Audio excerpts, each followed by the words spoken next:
لیکن عجیب ہے، جناب سلمان فارسی روایت کرتے ہیں، وہ فرماتے ہیں کہ ہر روز ہر نماز کے بعد، آخری ایام میں، بیماری کے ایام میں، ہر نماز کے بعد سرکار دو عالم کیا کرتے تھے، ایک زندگی کا اسلوب ہو گیا تھا بیماری کے ایام میں کہ قام علی قدمیہ،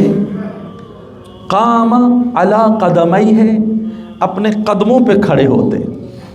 کبھی وقت ہوگا تو میں آپ کی خدمت میں عرض کروں کہ قامہ کہہ دینا بھی کافی تھا، قام علی قدمیہ کہنے کا مطلب کیا ہے؟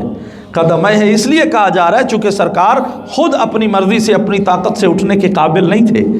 تو جو اٹھ کے کھڑے ہونے کے قابل نہیں، وہ مشکل سے سہارے لے کر اٹھ کے کھڑا ہوتا تھا،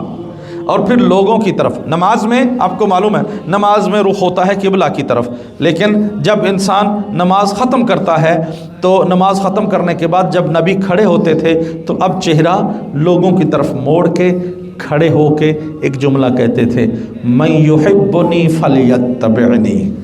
جو مجھ سے محبت کرتا ہے وہ میرے پیچھے آؤ۔ اب کیا کرتے تھے؟ نبی سہارا لے کے چل پڑتے تھے۔ اب سارے نمازی سرکار کے ہر نماز کے بعد پیچھے پیچھے ہوتے تھے۔ مسجد کے اندر ایک دروازہ کھلتا تھا، اجرکم علی اللہ، اجرکم علی اللہ، خدا تمہاری جوانیوں کو سلامت رکھے۔ ایک دروازہ کھلتا تھا، نبی دو عالم سہارے لے کر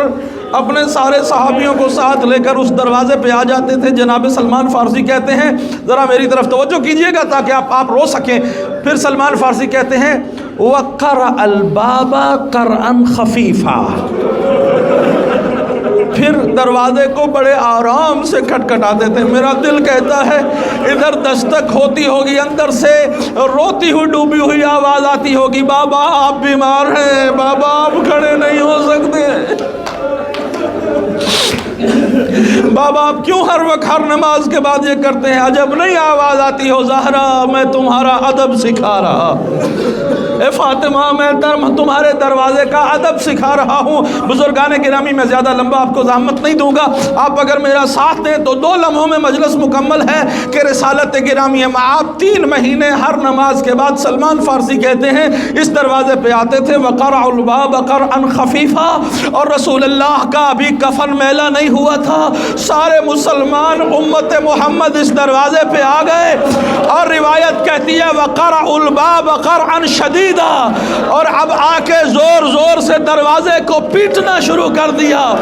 وَخَاطَبُوهُ بِخِطَابَاتٍ شَتَّىٰ، اور عجیب عجیب قسم کی باتیں کرنے لگ گئے، اور آوازیں دے دے کے کہہ رہے تھے، علی کو باہر نکالو ورنہ گھر کو جلا دیا جائے گا، علی کو باہر نکالو ورنہ اس گھر کو جلا دیا جائے گا۔ بزرگان گرامی، میں ایک جملہ کہنے جا رہا ہوں، خدا کی قسم اگر آپ کی توجہ ہو اسی جملے پہ مجلس کا اختتام ہو سکتا ہے۔ نبی کریم اپنی پوری حیات طیبہ میں فاطمہ کا ادب سکھاتے رہے، 3 مہینے بیماری کے عالم میں فاطمہ کے دروازے پہ دستک دینا سکھاتے رہے،